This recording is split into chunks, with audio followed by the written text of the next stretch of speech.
Le 28 janvier 2024, le Burkina Faso, le Mali et le Niger ont conjointement annoncé leur retrait avec effet immédiat de la Communauté économique des États de l'Afrique de l'Ouest, CEDEAO. Réagissant à cette annonce, l'organisation sous-régionale a précisé que les trois pays de l'Alliance des États du Sahel restent membres du bloc régional. Ceci malgré les déclarations des autorités au pouvoir dans ces trois États. Selon le communiqué, la commission de la CEDEAO n'a pas encore reçu de notification formelle directe des trois États membres de l'AES concernant leur intention de se retirer de la communauté. L'AES reste encore membre de la CEDEAO parce qu'ils n'ont pas encore saisi officiellement la CEDEAO, et même s'ils saisissent officiellement la CEDEAO, il faudra encore 1 an pour sortir de là.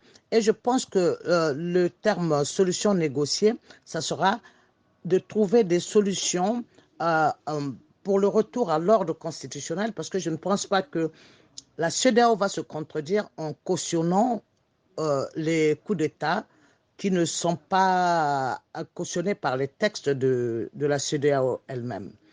Et oui, l'initiative de la CEDEAO, c'est vraiment un discours diplomatique face aux propos politiques de l'AES. La CEDEAO se dit déterminée à trouver une solution négociée à l'impasse politique. La commission de la CEDEAO reste saisie de l'évolution de la situation et fera de nouvelles déclarations à mesure que la situation évolue. La décision des trois pays pourrait produire des effets considérables, par exemple pour la circulation des biens et des personnes au sein de l'espace CEDEAO, mais aussi pour les trois pays concernés dépourvus d'accès à la mer. L'idée étant que ça permettra à l'espace du Sahel de révéler son vrai visage, mais aussi de faire comprendre que le Sahel n'est pas qu'un espace de problèmes, mais que le Sahel fait partie des alternatives de demain.